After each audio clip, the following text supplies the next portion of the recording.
All right, come join Kyle, John, and David as they go through what's on the playlist. Find out what's everyone's favourite at Chicken Soup for the Soul Entertainment.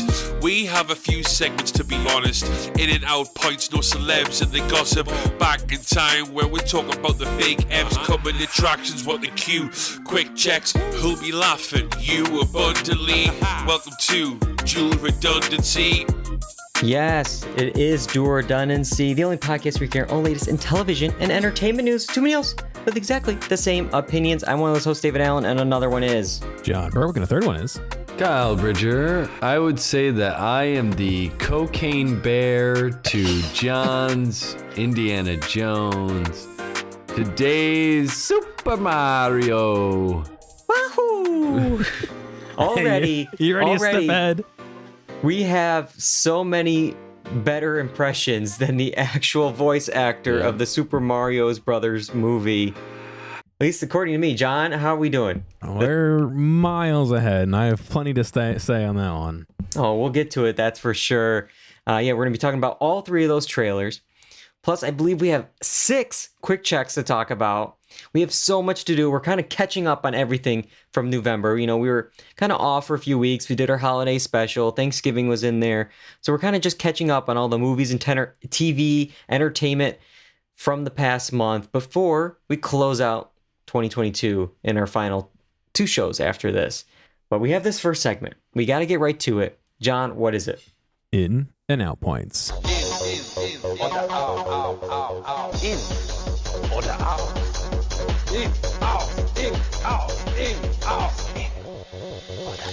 Yes, it is in and out points. Let's look over the box office. Over Thanksgiving, Netflix released Glass Onion, a Knives Out mystery, for 1 week in about 600 theaters as a special stunt before it is widely available on Netflix on December 23rd. So how did it all work out? This little test, this little stunt. Well, Netflix and theaters are declining to report numbers. I mean, just because they're not officially, in the theater business, Netflix. But sources speculate that it earned $13 million over the extended Thanksgiving weekend and about $15 million total during the entire 1 week showing. Technically, that would make it the third, the third film on the box office list, right behind Black Panther 2 with $65 million and Strange World with $18.5 million. However, the big caveat here is those films were in 4,000 theaters. If you look at the per theater average, it earned around $13,000 per screen. Black Panther made $10,000 per screen and Strange World made $3,000 per screen. So it might have been the number 1 movie if they did it in more theaters here. We're going to break it all down, but what do you think about those numbers? Kyle, did you see it in theaters? Did you want to see it in theaters? No, I don't think I was going to. No, I wasn't going to go see it in theaters. I'll wait till it comes out on Netflix, especially for something like this that I don't think is like cinematic masterpiece. Like I'm not needing the big spectacle of it. So how dare you? I can just wait. Rian Johnson knows what he's doing in movie making. Yeah, I'm not saying story wise and all that, but I'm just saying this isn't like Top Gun. Like I'm not flying in a fighter jet. You know what I mean? You don't know? Have you seen Glass Onion? I mean, I don't know, but I'll just wait till Netflix till it comes out on Netflix. But I mean, you got to be. Do you think any of that was influenced by the fact that people thought, oh, I'm only going to be able to see it in 1 week, so I got to watch it now? I definitely think there's a little bit to that. It's like one of those things like, is it the chicken or the egg? Like we won't ever know with this one-off experiment here if it was just because it was 1 week only. You got to come like I would have seen it in theaters if it was another week besides Thanksgiving week. When it comes out on, I think it was, I don't know, the Tuesday or Wednesday of Thanksgiving. Well, I'm traveling. And then you got Thanksgiving. And then you're traveling back. And then, okay, well, now it's out. It's like, there's just not enough time to see. I would have gone. It would have been a fun, a murder mystery, big screen, with the audience, with the surprises and the reveals and all that stuff. But I don't know. Theater chains want more of it. The director wants a re-release, but Netflix is holding firm. Wow. They're saying, nope, 1 week. As of this recording, 1 week only. You have to wait now till December 23rd to see it on Netflix. Are they leaving money on the table, John? Yeah. I mean, look at Morbius. They re-released that, and it got a ton of more views. I mean, how could you not in this economy? By tons, yes, you mean dozens, but yes. Yeah, at best, yeah. No, I do think that they're missing out. I mean, based on the numbers you said, it sounds like it had a pretty strong viewing of that weekend. Why not make it 2 weeks? Why not make it 3 weeks? Give people a little extra time to go see it. Like you said, it's a holiday weekend. People are traveling. Nobody's home. There's always time to watch on Netflix later. Let those who want to see it that maybe have some scheduling conflicts get a chance to see it. Yeah, Peacock has done the day and date release, and some of their films have done well in theaters at the same time. Same with the HBO Max thing, as during the pandemic with a movie like Dune or something like that. But yeah, they bought the rights to this a few years ago to make 2 sequels, and those 2 sequels, this whole big deal was about $460 million. That was what it cost for these 2 movies to be made.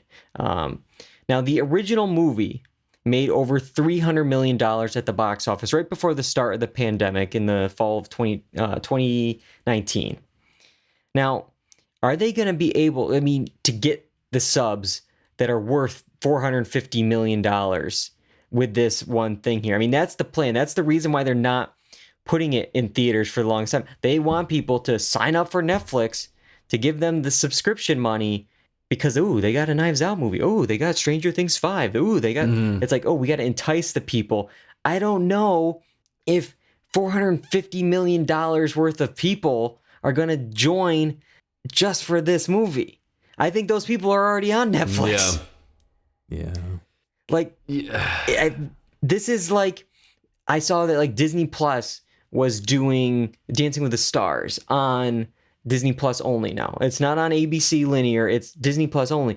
That kind of made sense because that leans towards an older demographic, not the demographic that's watching, I don't know, Toy Story, the kids that are watching whatever, Encanto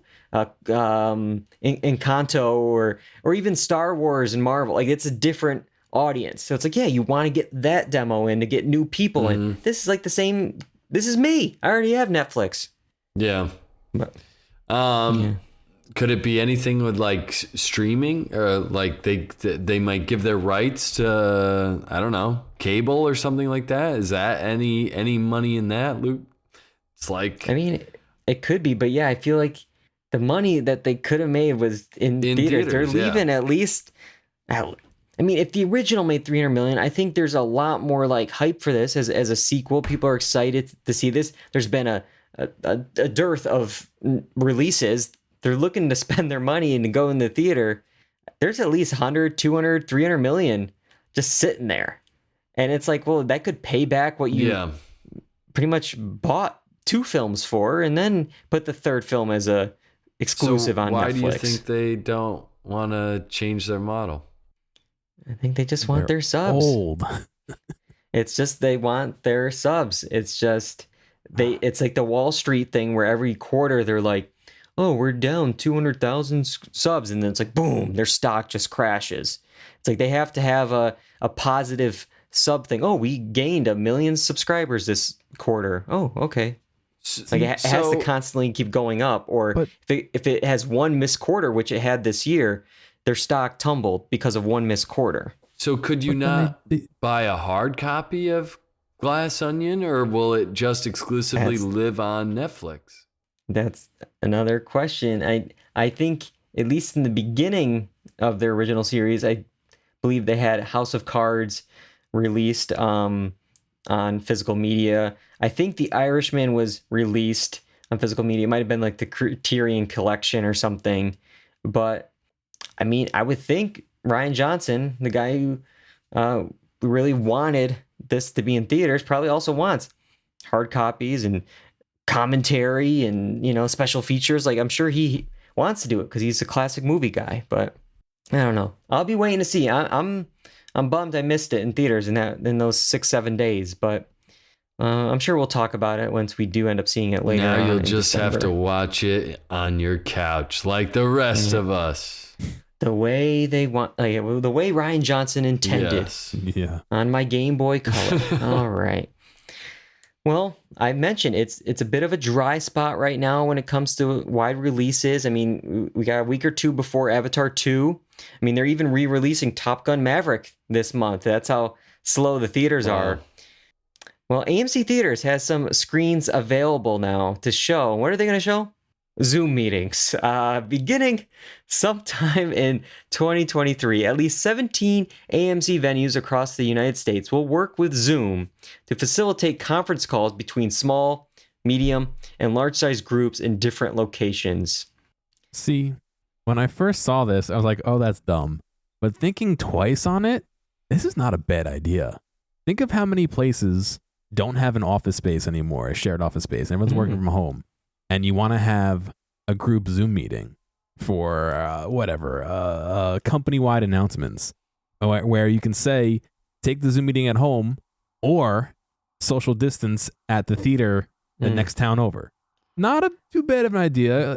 I don't think that's crazy. I don't know if it's going to take a lot of traction, but the thought behind it, I think, you would is at pretty least be able sound. to see everyone on the Zoom screen. I mean, half the time now it's like 4, 5, 6 people on your laptop. This you should be able to fit. I mean, if you go in an IMAX, you could be fitting 1,000 people on that screen there. I don't know. I think it's interesting. So AMC now becomes like conference meeting company, basically. That's what the C in AMC was going to be standing for, conference call. Think of how many companies rent out like a meeting hall to do, state of the department or whatever addresses and all that. You could easily do that via Zoom like this and say, hey, meet here if you want or take it from home. I don't know. At the very least, you could, get some popcorn and soda during the meeting. There you go. They are actually going to allow for additional services like food and beverage in this. Well, because again, we know that's how movie theaters make their money. Yeah. But yeah, when I first heard this, I was like, am I reading this right? Like maybe it's like some kind of like, oh, you can watch Avatar 2 with your family across the country or something. It's like, nope, that's not what this is. It's literally, companies with, decentralized workforces and customer bases, they can all meet for cohesive virtual and in-person events. And what a fall from grace. If you're the executives, you got to be like, remember what we were doing at one point? Now we're trying to get, Farmer Joe or whatever, the local dude. What is it that, or is it hype that they're like still surviving by, they have an action plan, they're going for it, like who knows?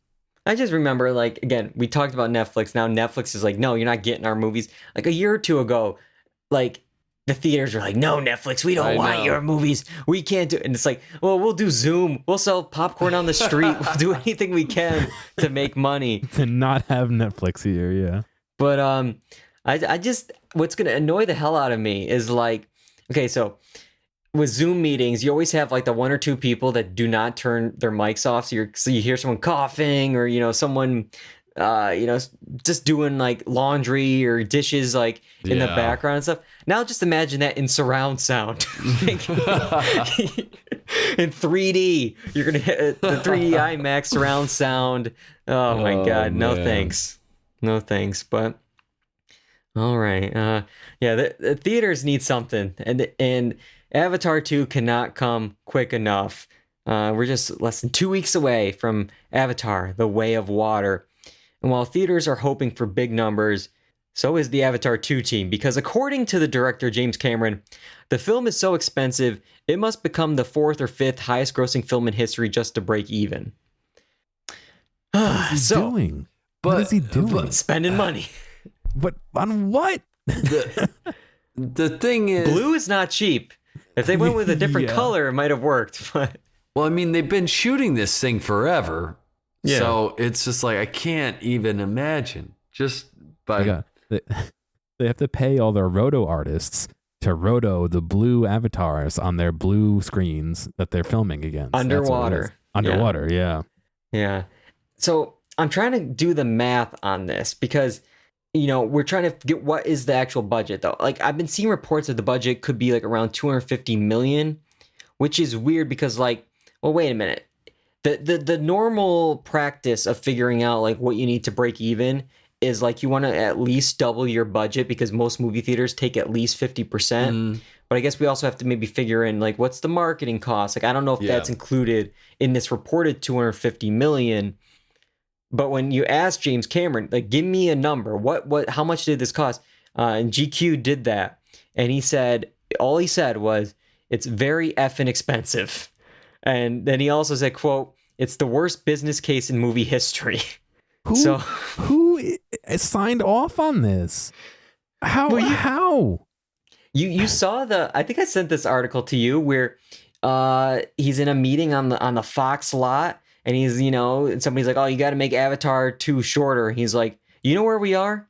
Titanic built this building. Like, No, I know. And I get that his stuff has been hit, but at a certain point, reason has to like overrule. No, like I think maybe they just gave him a blank check and said, "Here you go." They had to have. Because my thinking when I see this is, it really doesn't need to get this huge because they've already got it's going to be what 2, 3, 4 of these movies, and they've already got like theme parks being built on it or like that whole background with it. So it doesn't need to, I think, make that much because they're going to make so much money on the back end with all that stuff too. How many years has it been since the last one? 12? It's been forever. 2009 was when it was, I believe. God. Let me just double check. So 13 years? But it's how has the technology not accelerated fast enough to make it cheaper to make something on this budget and this scale? Like all the math equations are just coming up. Why? Like, but I mean, have you seen the graphics lately in some shows? I mean, it does still cost a pretty penny. And some of them are getting worse. We talked about like those Marvel shows because I think they're being overworked here. So if we actually break down Cameron's exact quote saying it needs to be the 4th or 5th highest grossing film in history. Well, and we need to surpass films like Star Wars The Force Awakens and Avengers Infinity War, which was that 2 billion. So that's where we're getting the 2 billion number here. And if we look at some recent films since the pandemic here, Spider-Man No Way Home made 1.9 billion. Top Gun Maverick made 1.4 billion. So these films are close, but again, like they're not getting 2 billion. If you look at the original Avatar, this is unadjusted for inflation, I believe. That film made 750 million domestic, but then it did just under 2 billion internationally alone. So that's the key here. And I believe, because there's been a lot of films not being released in China, which gets a lot of money. Yeah. I believe this film was granted Avatar 2 to be released in China. So they'll make some money there. But we'll see if it can make 2 billion. Yeah, and with that said, with everything going for like a global audience, I wouldn't be surprised if the story is just as bland as the first one, to appease this global crowd. You know what I mean? Especially if you got to play to everyone. I bet, who knows, but the very thing that people were concerned about with the first one could be the problem again. It wasn't the graphics that I think people were. It was the story. Yeah, I think people were wowed by the graphics and all that stuff. Yeah, well, this is all not stopping Cameron from dreaming of Avatar sequels. He has plans through Avatar 7. 4 and 5 are said to be filming now. Avatar 3 is up for a 2024 release. But after Avatar 4 and 5, that may be it for Cameron. He's going to have to train somebody else for 6 and 7. He says he only has about 5 or 6 more movies in him before he retires. No offense, but that's a pretty bold claim for a guy who's about 68 now and has only released 3 films since 1997. He has 5 or 6 more films in him, and it takes him about, I don't know, 25 years to do 3 films? gotta get off the train before it crashes, man, while it's still making them money, you know? Mm-hmm. That is All wild, right. dude. But why so many? It gets to be like after the 8th Home Alone, what happened to the original? You know what I mean? It's just wild, like, to devote your life to Avatar. Like, does anyone really care? But I guess $2 million and stuff will. But all right, our last in and out point kind of involves Avatar video game stuff here. The inventor of the Oculus Rift says he's created a VR headset that will blow people's minds, literally. Palmer Luckey has built a custom VR headset here. He claims will kill the user in real life if they die in the video game. The device is based on the popular anime and novel series Sword Art Online, where players are trapped in an immersive VR combat simulator. If the user triggers an appropriate game over screen, the custom-built VR headset is rigged with charges that will explode, effectively destroying their brain. No, I don't believe this. I don't believe this for a second. This is what happens when, like, Zuckerberg buys your product and just like ruins VR. Is like you need something like higher stakes that'll get rid of you if you fail. Like, I don't know. He'll just chop off your legs. He can't. He's still figuring that out. But I mean, is it like the ultimate game for your cell? I don't. The ultimate Hunger Games, I guess. Like, it's. Why would you ever even consider doing this? There's no chance I would even put that thing on my head. Unless it's some like Squid Game. It's the next Squid Game. That's what it is. Yeah, it's the next Saw movie. Yeah. It's more like it. Yeah, so the inventor said while he has figured out how to make the headset kill the user, solving the perfect VR half of the equation is still many years out. And of course, this is not available for sale. Of course. And I also like how the article points out that he has not tried on the headset himself. It's like, well, yeah, because two things. Because if he did try it out and it worked, well, he's not here. But also, if he did try it out and it didn't work, well, then there's no story. There's no product. So I just had this funny image of like it glitching. And he actually like pre-blows him up before the game over sign. And then it's like, we're still working out the bugs. And my head, it has exploded. How many times have like anybody been playing a game? I mean, it happens to me a lot where like something dumb happens and it glitches out, like you're saying. Like you fall through geometry or some errant thing. That's like your character trips over and you die. Like you know, because it's like real time physics. Like, can you imagine? You put it on and then you take like one or two steps. It's like dun, dun, dun, and it's just like over. It's just like you just say fall off the cliff, and it's like, well, that was worth it, huh? It'd be like the Segway guy all over again. Well, I don't know what this terrifies me. This is real life Black Mirror. No thanks. No thanks. I think it's time to go on some of these trailers. We have 3 of them tonight. One of which is about a video game character. In order to talk about them, play the clip, John. Here are some exciting coming attractions. All right, we're gonna start off with the Super Mario Brothers movie. We talked about the casting way back when in an out point, but now we can hear how the performances are.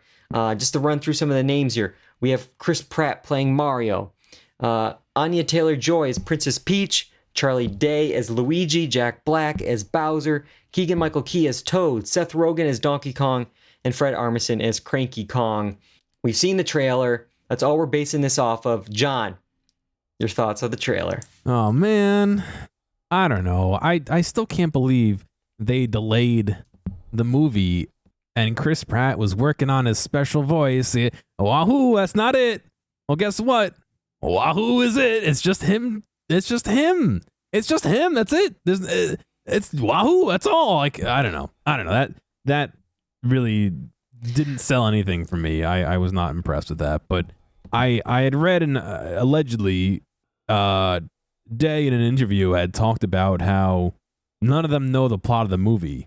They're like obfuscating like the directors and all that. And so they're voice acting lines several times in different inflections and they're picking and choosing the right ones. So not only can Chris Pratt not do like an actual voice, but he might not even know what he's reacting to or how he's supposed to like do any of this. So there's like so many things that are stacked against these guys. Like This I don't isn't get it. Inception. Like this isn't. It's the Mario movie. Stop thinking this is like a Chris Nolan, secretive project here. This is like an animated kids movie. We know what happens. The trailer comes out. Bowser invades. Mario saves the day. Woo, we're done. Like, what else could there be?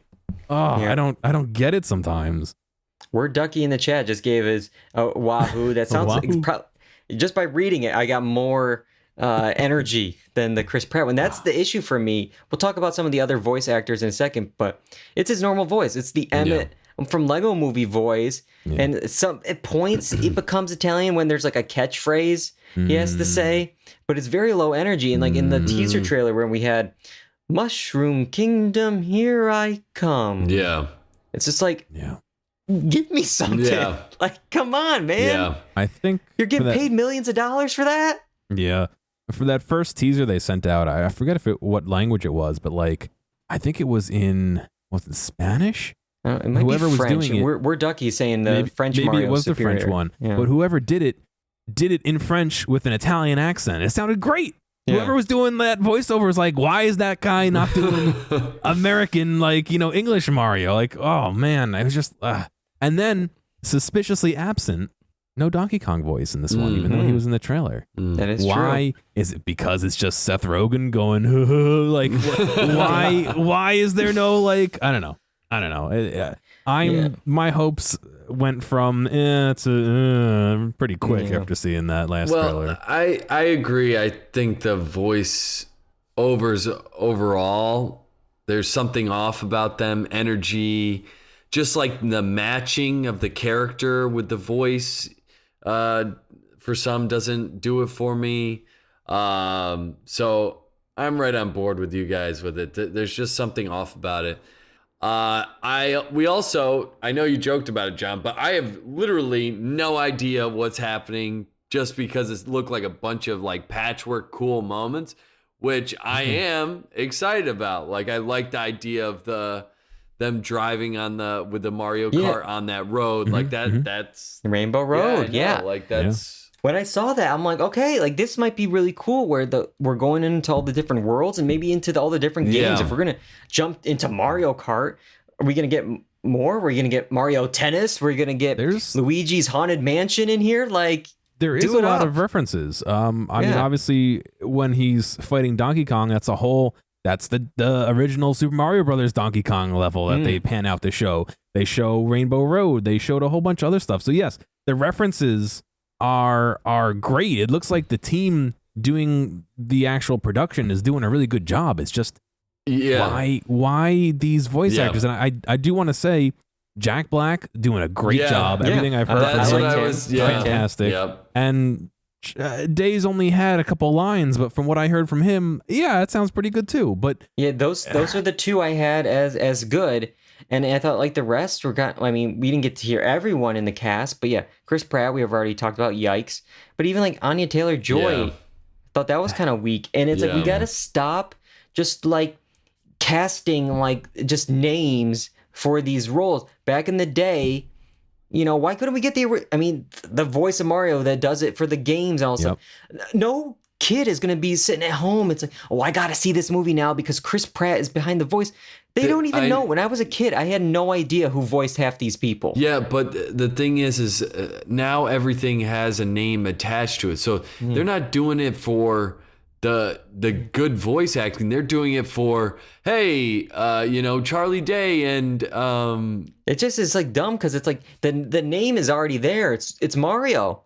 Like that's your IP. If it was like a Pixar movie that was like, we've never heard of this character before, it's like, oh, maybe you need a little oomph, know, but it's like it's like the Disney movie versus in the theaters situation. You know what I mean? It's like they're trying to attach people to it to make others go to the theater because it's like, oh, I heard Chris Pratt. Oh, maybe I wouldn't check out the Mario Brothers movie, but I'll check it out if Chris Pratt is Mario. I don't know.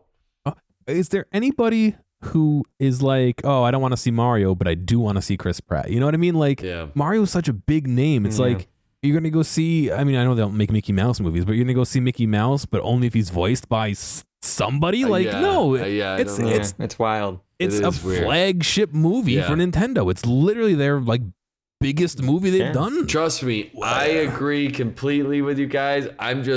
That's the only thing that I can think of.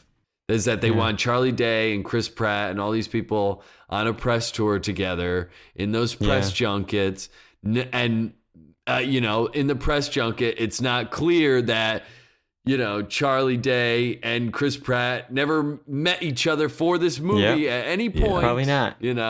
Or anything like that. So. Wahoo. All right. Well, let's talk about another trailer here. This one has a little bit more energy, I think, because it's Cocaine Bear. It's going to drop February 24th of next year. It's inspired by the true story from 1985 about an American black bear that, after ingesting a duffel bag full of cocaine, goes on a murderous rampage in a small Georgia town. All right, so this is wild already. I love it. I love it. Cocaine Bear. Kyle, are you excited? I mean, just by the name alone, I am excited because those two things together, I'm immediately intrigued. You're intrigued. What happened here? What?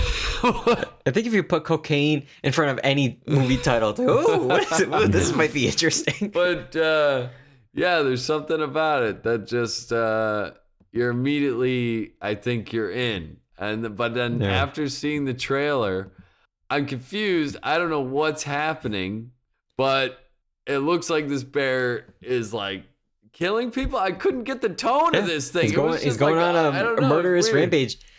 I have a feeling. So I think this movie knows what it is. I think it's a 90-minute movie. It looks like it's like a B movie where it's like, you may need to be on something yourself to enjoy the movie.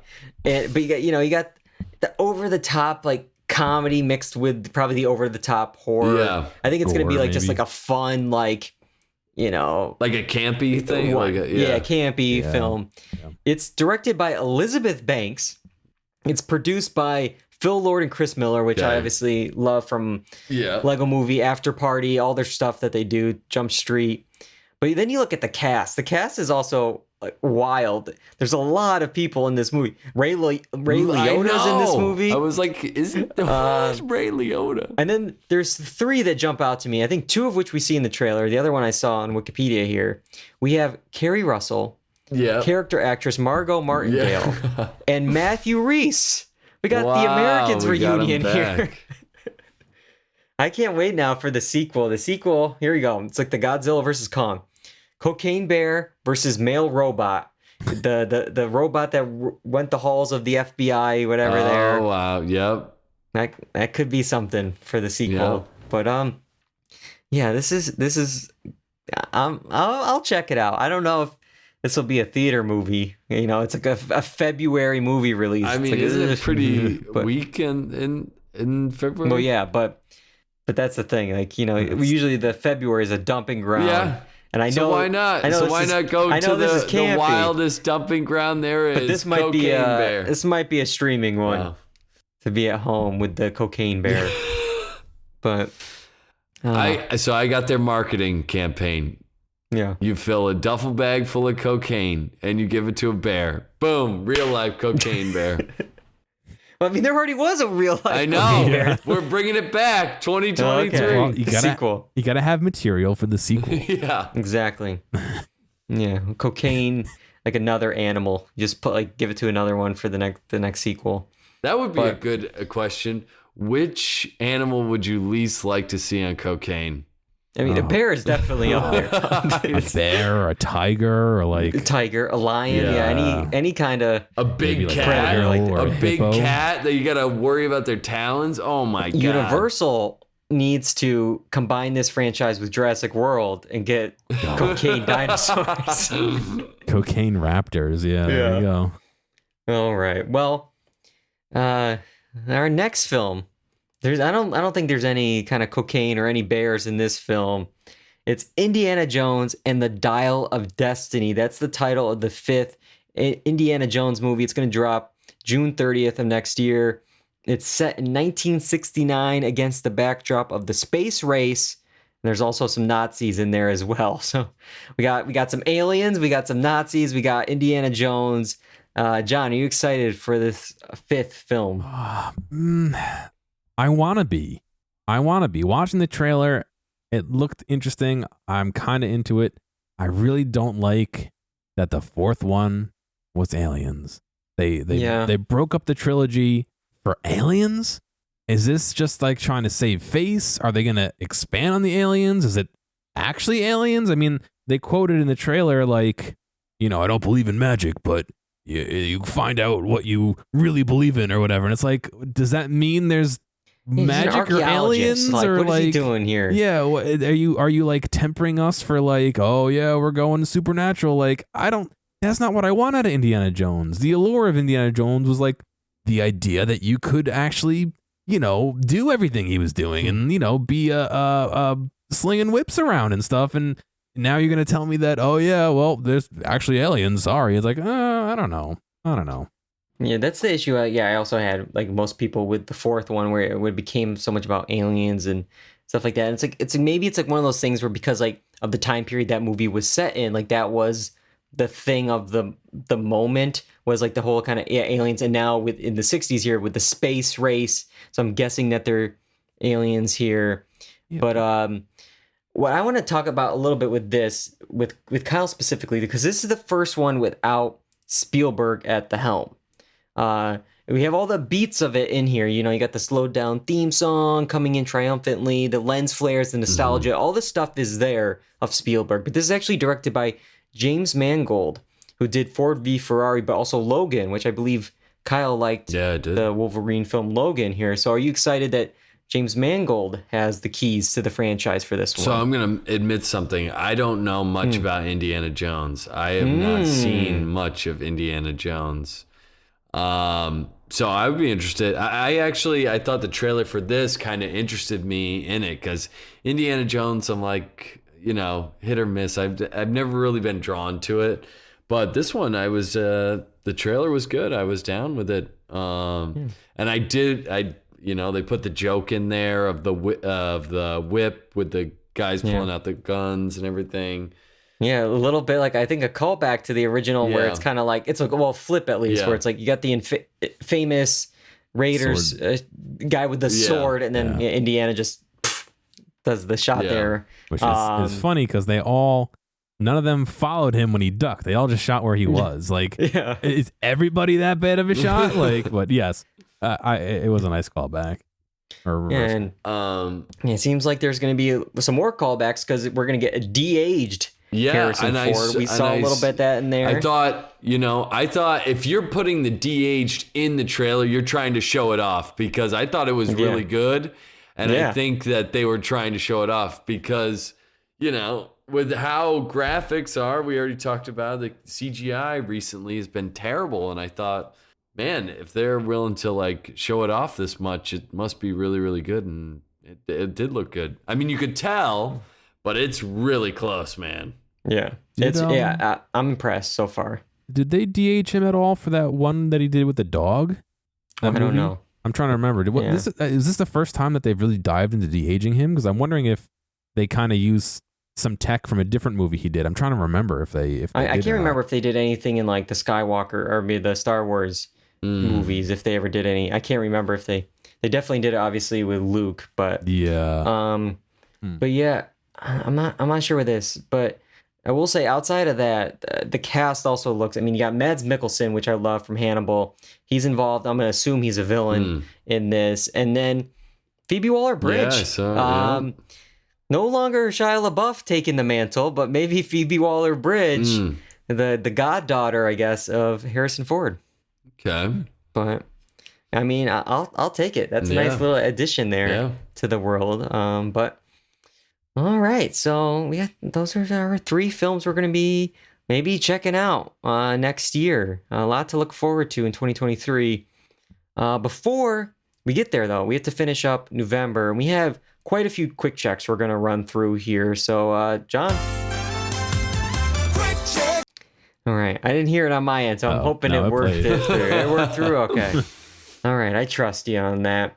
Kyle, let me start off with your quick check. You saw a movie in theaters. Yeah, I did. I saw Black Panther. I liked it. I thought it was, I'm not a huge Marvel fan, but I thought it was really well done. I really liked the villain in it, who plays in Narcos. I'm forgetting his name. I don't know who it is, but he does a really good job. It's kind of I don't nothing about like Marvel, any of this world or anything, but it seemed like it was a natural progression of like where the story goes, because it's always like with all these Marvel films, it's always like they're fighting some people on Earth, and then it eventually goes outward from there, because there's only so many like things that can beat them. So instead they went to like this world that was very similar to Wakanda, and it was just interesting what they did. So I liked it. I was down with it. It felt a little long. That would be my only probably complaint, but I'm down with the Black Panther. Yeah, so I gotta ask you because you have like Letitia Wright taking over and all that. Well, there we go. That's the question here. Letitia Wright takes over that whole situation. How did she do? How did we mourn the death of? I mean, it was very sad. The original it was really pretty sad at points, and they do honor him at multiple points in the film, but it's done like in a proper way. Like it feels natural and it feels a part of the film. It feels like you're mourning. And again, it's weird. Yeah, it's weird. It feels so to me. They really nailed it.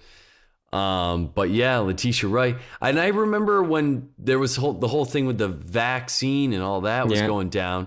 I was like, why is it such a big deal? And she is like literally the entire movie. So it makes sense. Well, yeah, I think that was the issue where like with the death of obviously Chadwick Boseman. It's like, who's taking up the reins here? And like, I think like when you look at names, it's like, well, Michael B. Jordan's not there. Daniel Kaluuya stepped out of this because of he wanted to do Nope. So it's like, well, who's our to go back to the Mario thing? Who's our name? Yeah. And it's, so it's like she's our new star. Yeah. So yeah, it's set up well for a third. I'm sure we're gonna get a third here at some point. Yeah, I think that. I think they set themselves up. So you recommend it as a non-Marvel super fan? Yeah. It was good. Yeah. Cool.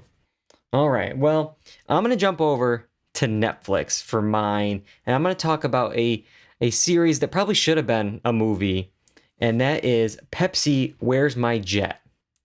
And now this is a 4-episode miniseries, and it's about a 20-year-old attempting to win a fighter jet in a Pepsi sweepstakes. And it then ends up setting the stage for a David versus Goliath court battle that's one for the history books here. And to bring up the story, if you're unfamiliar with it a little bit here, in the 90s, there was this commercial where it's like, for X amount of points, you can get free stuff from Pepsi.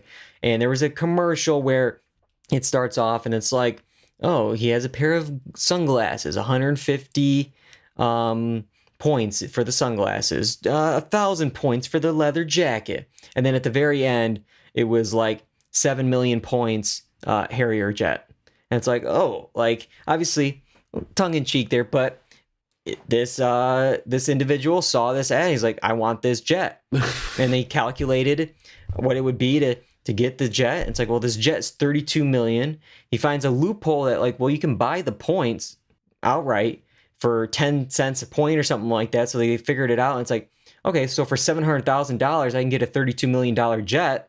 There's no disclaimer in this ad. Yeah. So, we get this little story here. And I will say it's a very interesting story, but it doesn't need to be this long. I mean, it's probably just over 2 hours over these 4 episodes, but we probably could have made it hour and a half, maybe even hour 15. There was a lot of stuff that felt like repetitive. We show the ad like 3,000 times, and they have the Pepsi execs always saying, yeah, it was just a joke.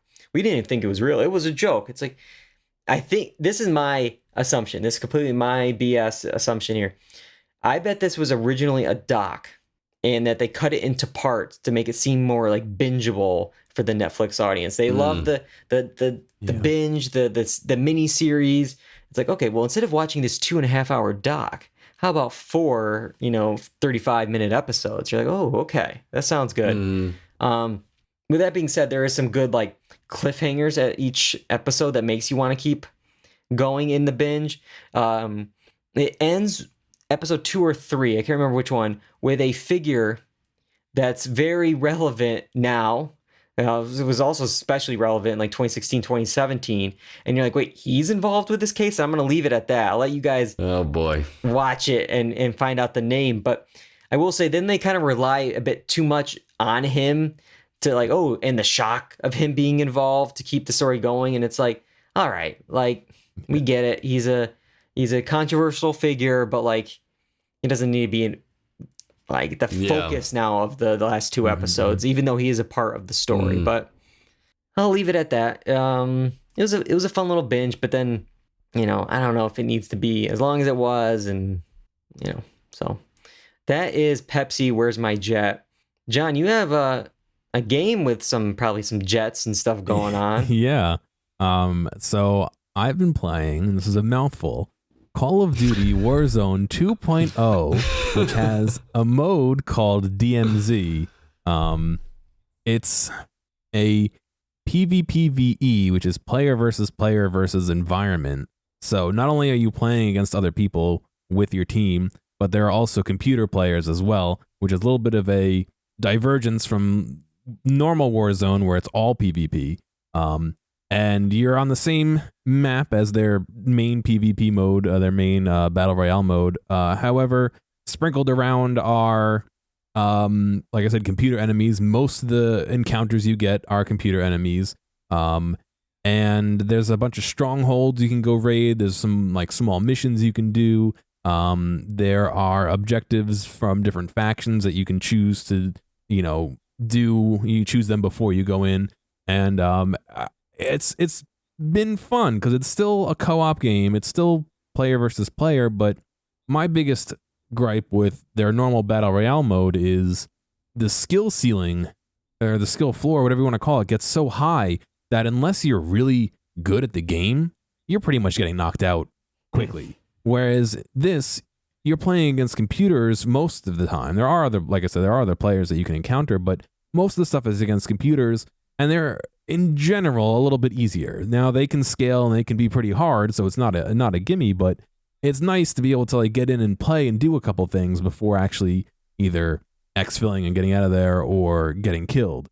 So I've really been enjoying that. My first game, we had some pretty clutch moments where somebody went down underwater and died, and I was able to revive them with like barely a breath left, and we were able to run to a helicopter which was about to be engulfed in like the poisonous fog that like ends, that it starts to close in and finishes the level and makes everybody, kind of forces them get together. So it was a very intense game, and it was a lot of fun, and I've been having some fun playing it. So if you're into Call of Duty and you're into the PvP and the co-op stuff, that's not a bad one to try out.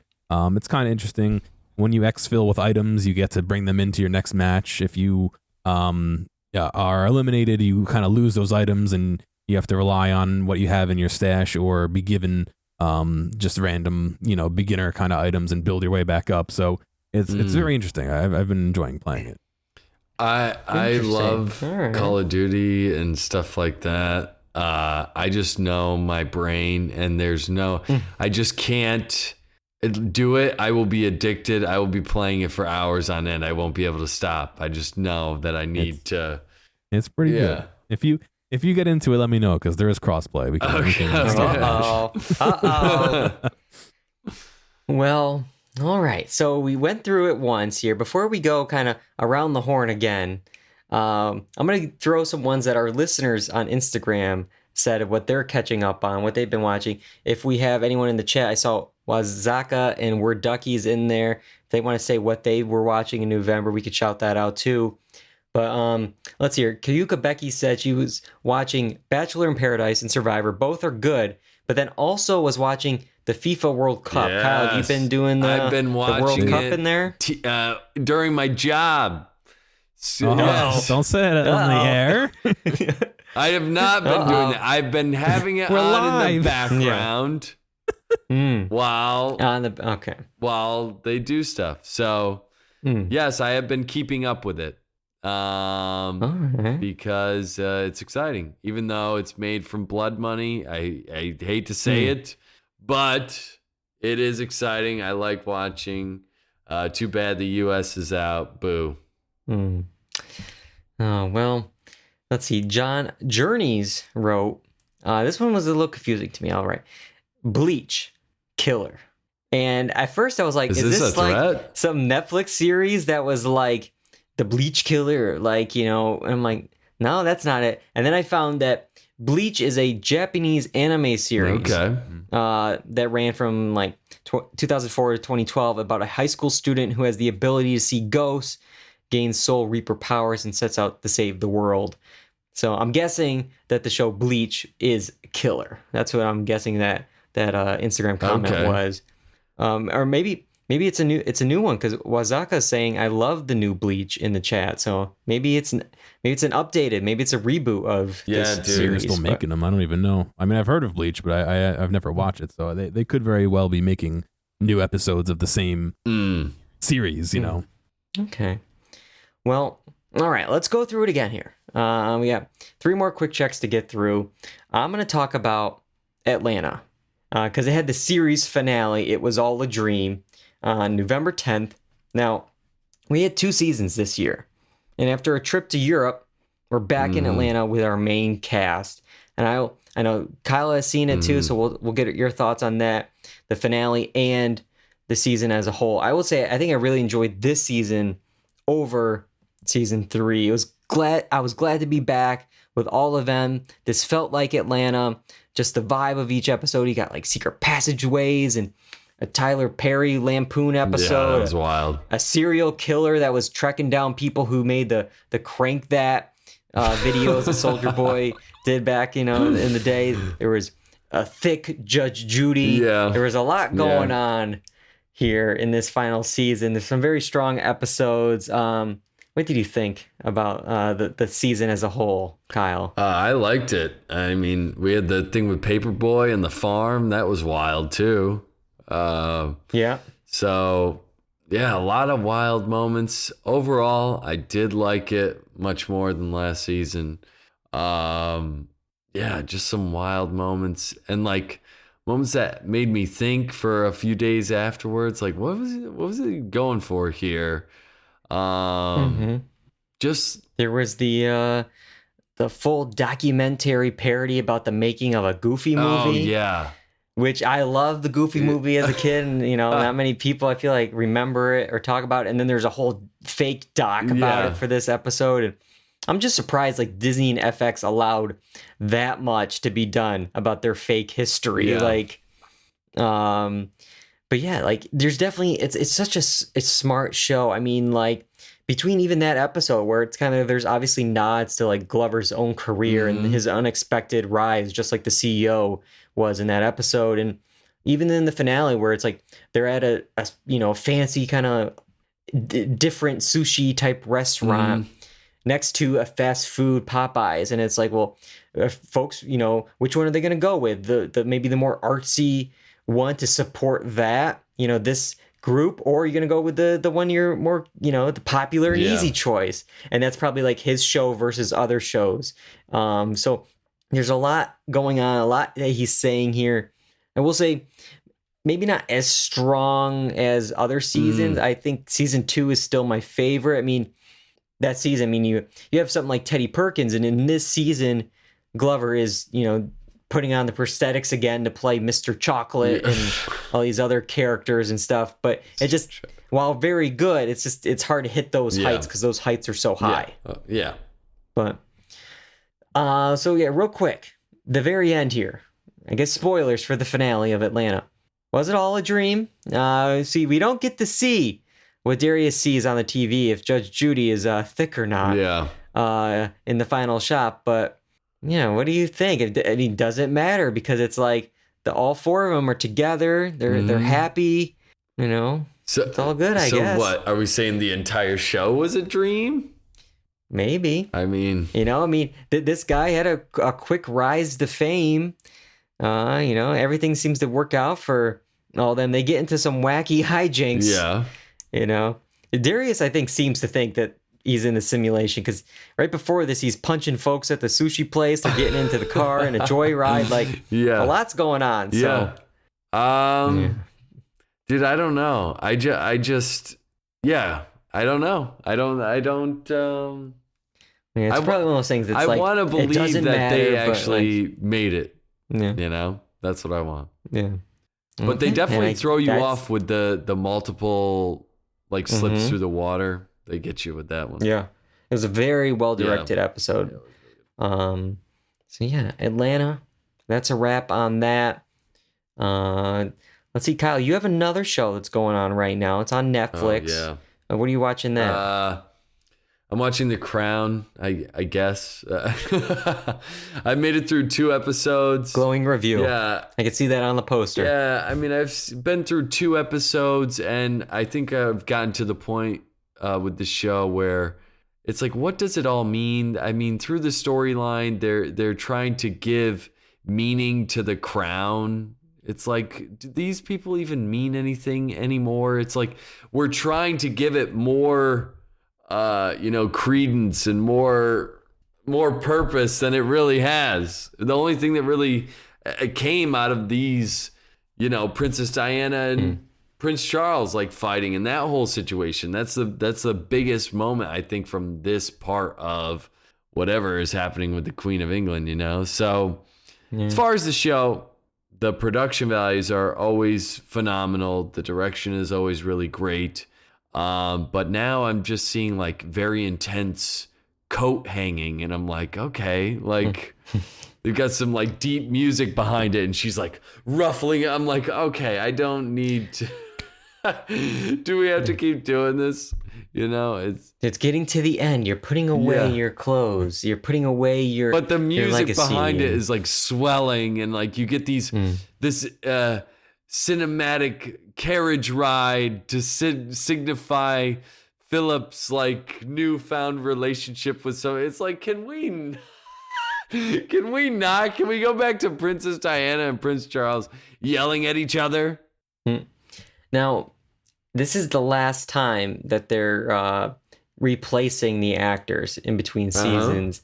What do you think, in general, of this new batch of actors now that you've seen them in some episodes? Well, I was worried that I was just going to see this lady as Mrs. Umbridge. Yeah. But luckily, she's good enough actress to make it, her own kind of thing. And I think she's doing a good job. I think all the actors are doing like a really great job. They put Dominic West in as Prince Charles, which I didn't know if that was like believable for me, especially after the actor before was so frail, like a young Prince Charles. So it was, I don't know, weird choice to me, but I think everyone's doing a great job. And I think that's one of the pros of this show is the acting and the production. Awesome. All right. So that's The Crown season 5. Mm-hmm. John, not too much time, but what is your final quick check tonight? That's all good. I'll make it quick. It's another game. It's called Trombone Champ. This came out several months ago. Yeah, you know it? Yes, I did. I think I sent a text. Kyle is the trombone champ. I sent a text that said, John, you have to review this. Is this the one with the Oh, yeah. Like, Yeah. So I did play it. When it came out, my first thought was, why not? Why doesn't somebody make a trombone that can do this? Yeah. And play it with a real trombone. So I bought a trombone and I wired it up and I actually played Trombone Champ with a trombone. Wow. It uses a time of flight sensor to measure how far away the slide is, really your hand, but your hand's on the slide, from home position. There is a button on the back as well as a pressure sensor, so you can either blow into the horn or you can push the trumpet-shaped button. This is wild, dude. Yeah, and so you can play Trombone Champ with a trombone. But John, if you don't hit the correct note, will you die? No, you don't die. Okay. You just get embarrassed on the internet like I did. Oh, okay. I streamed this a couple weeks ago, I think 2 weeks ago, where I played through a whole bunch of songs using this device. I 3D modeled a piece of plastic which I printed to hold all the electronics, and yeah, I had a good time building it, and it sort of works. It's hard to play. It's a lot harder to play than with a mouse because I tried both, and it's a lot easier with a mouse. But you know, for the novelty of it, it was fun to do. You know, so Very cool. Oh, look at that. That's really cool, dude. I'm impressed that you were able to make that. That seems like MacGyver like stuff. Yeah. yeah, a little bit. You can see it's. If you look at the stream, you can see it's a little hodgepodge, but it worked. I got through the stream. It's sitting over in my corner over there. I don't know what I'm gonna do. I don't know what I'm gonna do with the trombone. I mean, I bought a 4 parts trombone that didn't work, and had to fix parts of it in order to get the slide to move and all that. But it's maybe a good conversation piece. Maybe mount it on the wall somewhere or something. You know. Is the game fun though? Because it seems like fun when you mess up. It sounds cool. Yeah, it sounds funny. It is fun. I think I didn't really delve. There's a lot deeper than I dove. I just played it for fun. There's a whole, I don't know, story mode or something to do with baboons. I don't know because I didn't play it. Yes, it sounds weird. I haven't played it that deep. I just kind of downloaded a bunch of custom songs so you can make your own and all that, and played that just to entertain people as part of a small charity stream. So there's more to it. I think I eventually will check it out. But yeah, like I said, I had that thought. It got in my head. It was like, I can do that. I'll do that. And so I did some research and I prototyped it. And I think I have the prototype, part of the prototype. I disassembled it. I've been working on it for a while. So I have bits and pieces everywhere. And Wow. That's So cool. sounds like John has quite a bit of free time on his hands. Maybe I should give him more work to do. no. More work for the podcast. I think that means I can give him more projects to make instead of playing around on Trombone Champ. But all right, no, that's very cool. But that's it for tonight. That's all we got. We have 2 shows left for the rest of the year. Next week, The White Lotus Season 2. We're going to talk about the big finale next week, the day after it drops. So join us next Monday for that. And then after that, it's our annual yearly wind down special. And like every year, we need your votes. This is where we ask you what were your favorite movies, TV shows, and pop culture moments of the past year. You can now vote in this survey, which you can find on our social media platforms on our Linktree page. So you can vote in that survey to help us with that final podcast of the year. One other thing we're going to be doing in December is a little holiday stunt. We're going to be restreaming some of our favorite holiday movie recaps to get you in the holiday spirit. We're going to do those on Tuesday nights at 7 p.m. Eastern. And we'll try to monitor the Twitch chat to watch along and comment along with you guys in this re-air. And our first one we're going to do tomorrow night is, well, it's Turbo Time, Jingle All the Way. We're going to do that tomorrow night, and then every Tuesday in December for the next couple weeks.